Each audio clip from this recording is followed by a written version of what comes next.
She wanted to get her boobs done. He likes them soft, and I said, what are they? Alex never stops talking. We've got to do the intro now. Okay. We're almost ready to go on with the show. And Candice is here as well. Doc's sitting over there. Damon's on the panel as well. First letter tonight. Is it true once a cheater, always a cheater? Why ask me? I've got an auto cue in front of me. I never cheat. Second letter tonight. I can't help but think Tony Abbott, an utterly unprogressive, arch-conservative, has such an easy run for such a long time to come. Worse luck. And that comes to us from Tony's mum from Sydney. And the last letter tonight before the panel's in. Let's have a look. Losing everyone is just normal in life, and my kids should be allowed to learn that without being cushioned from reality. What's wrong with cushions? Cushions are very comfortable, but there's a time Makes and life place. comfortable. We'll be back with all the panellists in about 10 seconds, so don't go away. Bye now. That even says... Got a problem, big or small, would a miracle be nice? Our motley crew is back, churning out advice. You might even laugh a bit in the following half hour. Park your backside on the couch, cause baby it's time for Sweet and Sour. Right here on...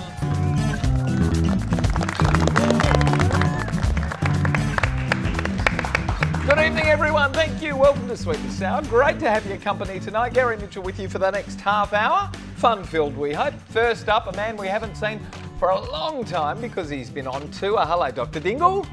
Thank you, Mitch. It's nice to be back in WA. Terrific to have you. Yeah, well, you know, occasionally I like coming back here as much as I can because we've got the kids and everyone else out there. Can we do that really quickly? Oh, a plug. Oh, look, here it is, a plug. What a coincidence. It's my book, The Gratitude Guide. You're the most prolific book writer, publisher, I know. I'll have a couple more books out by May next year when we start our next tour. So, lovely book. Please get it online. The Gratitude And Guide. I'll be grateful for it. Have you got a copy of The Gratitude Guide? No, but I'm a big reader, so... Hello, Candice. How are you? I reckon we could work something out here. Here's your copy, Candice. Terrific. The Gratitude Guide. Hi, Did you say everybody. thank you? Delightful, thank you. I'm grateful for your grateful. Thank you. I'm a huge avid reader, and I'm just about finished. What? 50 Shades of Grey? No, You're a bit late. I'm just finished Great Expectations, which What? I've read before. But Okay, which you've read before. Yeah, but I do enjoy You a didn't good... start it when you were 14 and it's taken you all No. It takes me a good, maybe, for a story like that where it's, you know, the language is a little stiff at times, it takes me a good maybe week. Terrific. Yeah, but great to be here anyway, thanks for asking. What are you reading, Alex? Nothing. Okay, show us what I you're need doing a gratitude instead. book. I got busy Doing? and I drew that. And that is? That is, I recognise it. Marilyn Monroe. Oh, then I don't A recognise it. girlfriend Sorry. of mine gave me a beautiful book and that was on the front cover, so I In pastels? drew it. Yeah, I did that in pastels, so that's going to be a nice Terrific, present. that's lovely. Yeah. And we know your piece for James Rain that you brought on the show. Yeah. And we saw the evolution. Yep. Went for... $3,000. Well done. Yep, and that went to a guy called Rennie Gazzotti. He's a huge Rennie fan. Gazzotti? Yeah, Rennie Gazzotti. Sounds like something we need And to see the doc about. He's a huge fan of James Rain, so he bought Terrific. it. 2 bitters. Welcome back to the show, huh? Thank you. Damon, welcome back from a worldwide tour, Edinburgh, Yeah. New York, Yeah. with the show called... I honestly love you. And... My Renee Gazzotti's just flared up a bit. Thank you. God, I honestly love you, yes. How'd it go? Great, thank you very much. 2,800 shows on at the Edinburgh Fringe Festival at one time, isn't it? Wow. Stupid to That's kind a lot of people. Yeah, it's hard to conceive, isn't it? 2,800. Well, good experience? Great experience, wonderful experience. Had you been there before at all without a show? No, never been. So it was good. Drank a lot. I mean, before, committed to my craft a lot. And what did you prefer, New York or Edinburgh? Oh, it's a good question. Both festivals? Probably Edinburgh, actually, Edinburgh? to tell you the truth. Yeah, New York's loud. Dirty. Okay. But lovely Americans who are watching. Good on you, mate. Yeah. Welcome back to the show. Have you Thanks had a for look at the having letters? Yes. And in a word? Controversial. Of course. Everybody's got a different word for it. Watching. Here we go. Letter 1 coming to us from Dallas of Homebush in New South Wales. Hello, Mitch. Is it true, once a cheater, always a cheater? I hope not, but I need some direction here to make sure that I nip this possibility in the bud. My 16-year-old son is in his second last year at high school and he's a pretty normal and average student. Last week, one evening, he said to me that he was studying for a history test that he was to have the following day. Well, he finished studying very quickly and was back to his computer and gaming also very quickly.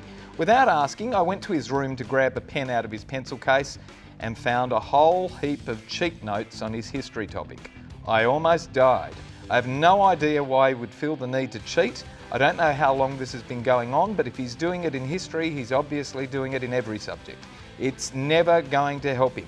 My dad always told me there is no such thing as a shortcut in life, and that's proven to me every single day. What can I do to change his crash course to hardship, which this invariably leads to? I know at this age he cheats on his girlfriend too.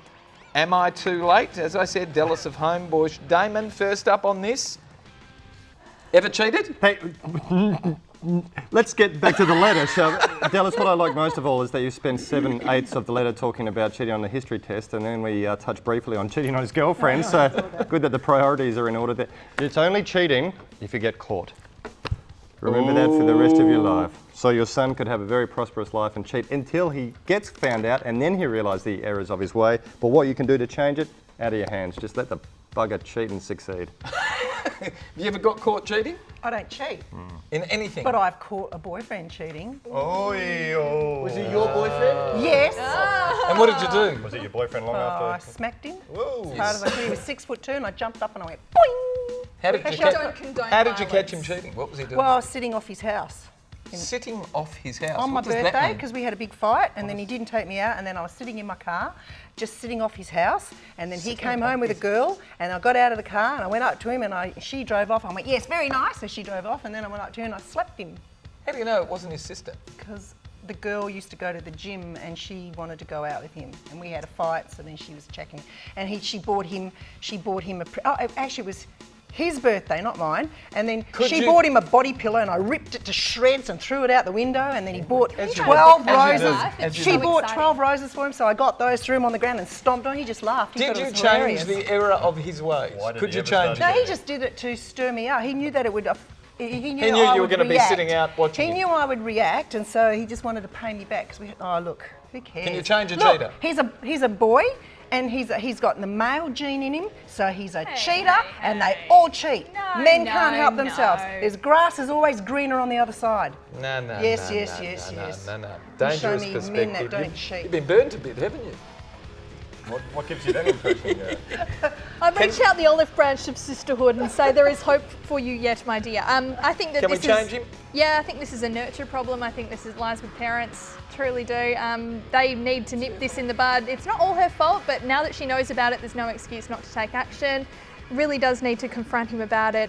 Would you confront him, or would you ring the teacher and say he's got cheat notes? Oh, Catch how him. about a little column A, column B? Let's attack this from all fronts. Or What's alternatively, column A, column B? What do you mean? a little bit of column A, we'll take, confronting the kid, and we'll take a little bit of column B, we'll confront the teacher as well. Column A, column B. Hit this from every single angle you can, or alternatively, foster this cheating and create a criminal mastermind. You benefit either way. Come on, Pete. Or create a politician. Oh. There we go. Anyway, go and look. There are lots of assumptions. Mum, I think it's Mum. Dallas, you've made lots of assumptions here about cheating, and I don't think they're right.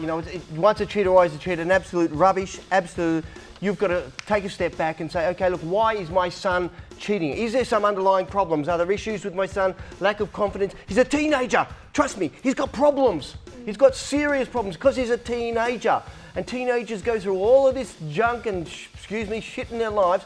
And what they need is some support, some nurture, some help, some support. They need, maybe he needs some counselling. Maybe he needs a little bit of help. But at the moment, he's just relying on his friends and his mates, who are probably pretty bad role models, and find some good, positive role models and some other, positive motivational stuff that you could probably build into it. So try and find the underlying problems, some of the underlying causes or conditions, and work with him on it. But as Candice said, A, B, C, D, E, F, and G. Try anything. Do the whole alphabet of Do issues. it. Don't Yeah. let it go. Just Absolutely. Do it. Speaking of politicians, when we come back, we're going to be discussing the letter of someone who's really dirty on the Labor Party. Don't go away. We'll be right back. More of Sweet and Sour.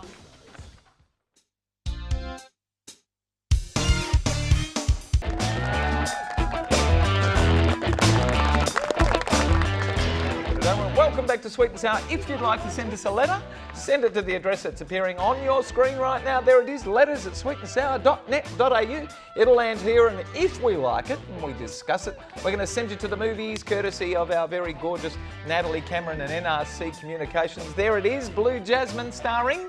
I can't even read that. Kate Blanchett. Damon knows it, and Alex is sitting there going, ah. And we'd also like you to have a look at Facebook and give us a like as well. And we also have a website, which is www.sweetandsour.net.au. And our second letter comes to us from Marcus of Preston in Victoria. Dear panel, the Labor Party just doesn't get it. It just had a fantastic process introduced by Kevin Rudd, whereby the members right across the country for the first time had direct involvement in electing their federal leader. Wonderful!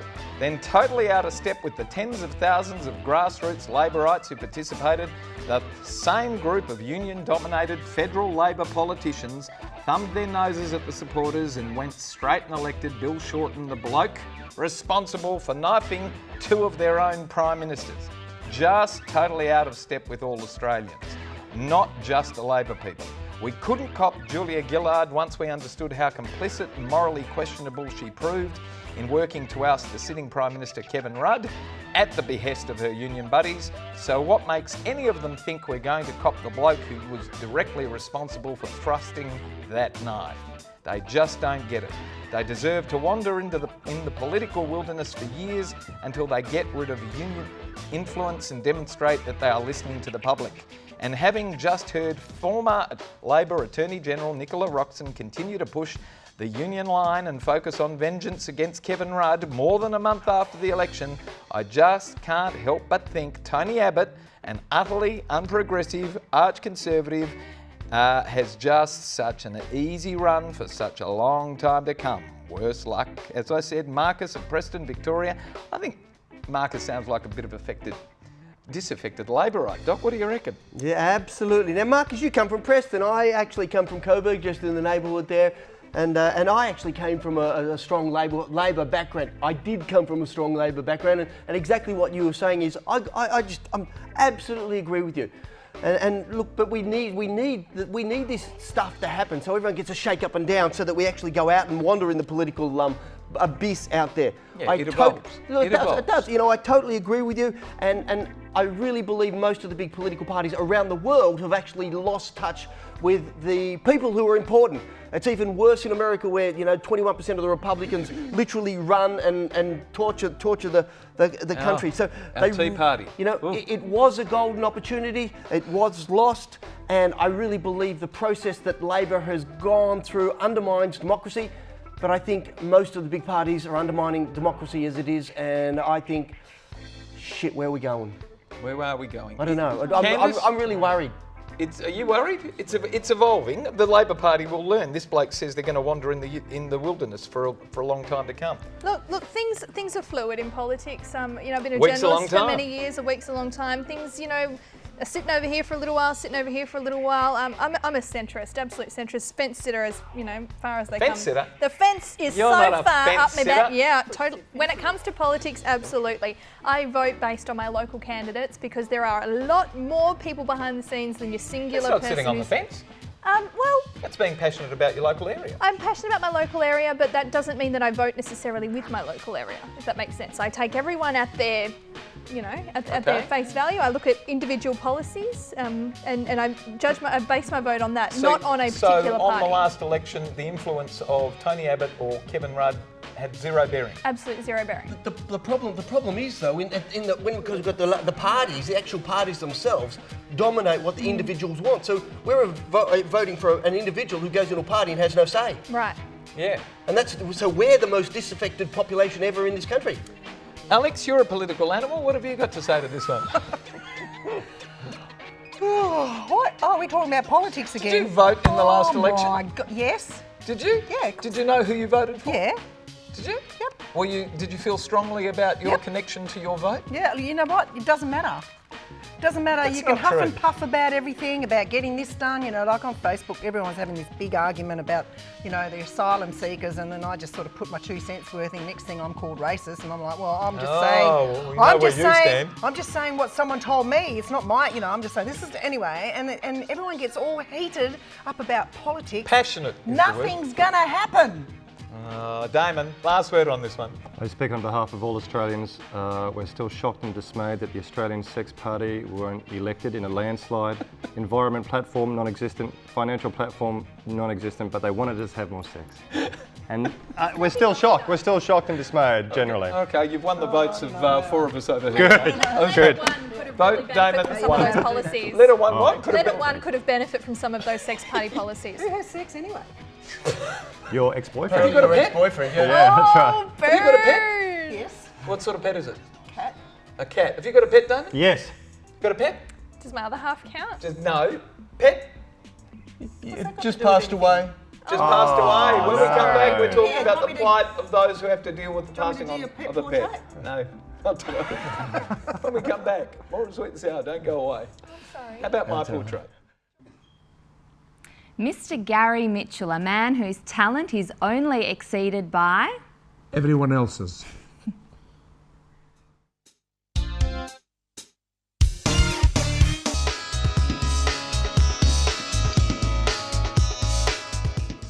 Go away. Dear Sweet and Sour, my arthritic, slow-moving, 14-year-old gorgeous family dog is very clearly on his way out. I just can't bring myself to take him to the vet to make him comfortable because I have a feeling that the vet will say to me that it's time for poor old Samson to rest and he won't be coming home with me. The whole family will be devastated, I know. The last time I lost a pet was more than 20 years ago and I was morbid for months. This time I know my kids will also be affected, both early teenagers. My sister suggested that I buy a new dog now and perhaps view it as a companion for Samson, and when he does pass, the blow won't be as bad.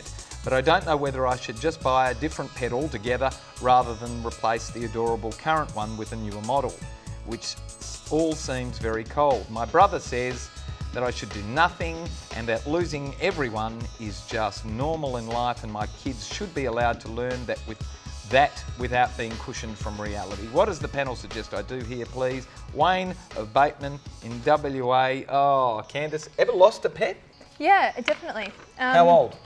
Well, we've had a few over the years that we've lost. How old were you what was the youngest you were when you lost a pet? Oh, very young, to the point where I wouldn't have remembered it. I was so okay. young. But the most, I remember the worst one was when, my parents had split up and my mum was at home with the dog and my little brother, and my sister and I had just moved out of home, and I was living in Albany, which is, quite far for the people watching from the eastern states, far from where my mum was. And I remember just getting this text one day saying, Brit's passed away. Brit was our dog. And I just howled because I pictured my mum sitting at home and I pictured the dog was like mum's little protector, and my brother was too young to really comprehend that, my mum would have been grieving, and mum never really showed too much attachment to the dog, but just knowing that she was going through, it's just heartbreaking. And I interact with a lot of vets through my line of work, and vets don't like putting dogs down. They're attracted to the profession because they love animals, not because they want to kill animals. So if you're going to take your dog to the vet and a vet is going to recommend that your dog be put to sleep, it's not, well, at least recognise that they're not saying that because they want you $250 to put Samson to sleep. They really think that it would be the most comfortable and humane thing. And you know what? Why aren't we doing this for people? Oh, good issue. Doc, what do we do here? Well, if it happens to me, I'd like to go to your vet. If I'm that way, look, at the end of the day, we went through this about a month ago. We were travelling on tour, and our old Cocker Spaniel, which was a rescue dog, it was in lots of trouble already before we left, and it just got worse, and incontinent, and had this chronic infected ear, and the vet just said it's in so much pain, and we couldn't control it. They couldn't control it. So our vet, who happened to be an ex-student of mine, said, Pete, I think the best thing is, and so we just took his advice, and unfortunately our daughter had to take it to the vet and go through that process. But when it comes down to it, and we cried and shed some tears, but I think the most important thing to realise is that we all have to go through this process with lots of animals and humans in our life and things, and death is as much a part as living is. And rather than be so morbid about it, what we need to do is celebrate the beauty of that passage of going to another place. And I really do believe there is another place. not the physical place, and to celebrate and have what they used to do in the old days, have the wake where they would, get everyone in the family and celebrate and talk about the old fond memories of the dog or the person or whatever it is walking down the street, and look for the gratitude in it. That's why I wrote the book. Now look for the gratitude, the gratefulness, the really beautiful things that dog brought into, or that pet brought into your life.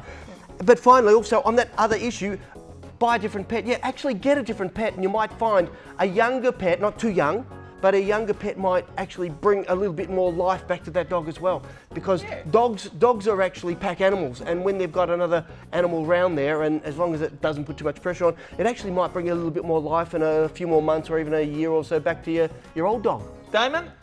Have you heard the saying, panel, I hope one day to be as good a person as my dog thinks I am. It's nice, isn't it? I subscribe to that a lot. Oh, that's nice. And I had very much the experience that Peter had. We had an old dog dying, we got a new dog. Dogs are smart, and I think he knew he was on his way out. But the young dog did bring I would suggest, almost even another year to the old dog's life, I'd suggest. Quality. Yeah, and he was back into life and trying to keep up with the puppy a bit. The boys are saying go and get another one. Get one now. Okay, Alex, what have you done? What's this? I can do a drawing of your pet.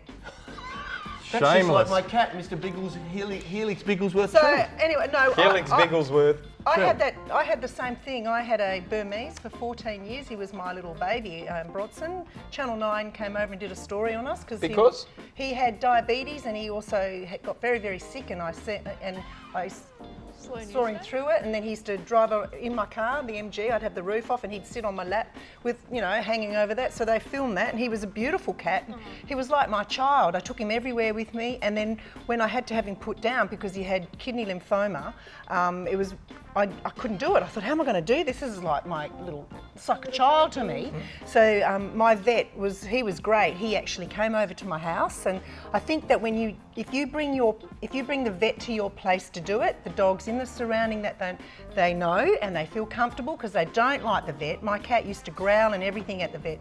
I held Brodson in my arms while the vet gave him the green dream, and he just fell asleep in my arms, and brings tears to my eyes when I think about it. Did you get another pet? I got another cat about 2 weeks later. I went to a breeder, and I got an ex-breeding cat. I've got a Donis, and who's very, very... And it's not the same. Yeah, it's not the same, but it fills that void, and they give you love. They give you unconditional love. Do you like this letter to give away? The pair of limited edition sunnies, courtesy of Alon Trees and Aussie Opticals? Yes. Damon? Yes, absolutely. Yes, Yeah, Doc? touched us. Yeah, That's compassion. There wasn't much competition. Wasn't tonight. much We're all animal competition. All lovers. right, coming out to Wayne of Bateman of WA, a pair of limited edition sunnies. We've got to disappear. Doc, the gratitude guide. Oh, look, let's give one to Damon as well. All right, well, Hey. Damon coming out to Wayne of Wayne. Bateman in WA. Yep. A pair of the gratitude guide. Yeah, new I book. hope he expresses some gratitude for this. You go. Thanks for being on the show, Doc. Absolute See you pleasure, soon. buddy. All right, mate. See you again soon. See you again when you need someone doesn't rock up. Flu season, what can you do? And me. And you? Yep. Nice to have you. Damon? Nice to see you, Gary and Wayne. I'm throwing this pen in. Thank all of our terrific panellists. Thank our wonderful crew here at TAFE. And thanks for having us at home tonight, Australia. Good night, everyone. See ya. Bye-bye. Enjoy your dinner. Bye.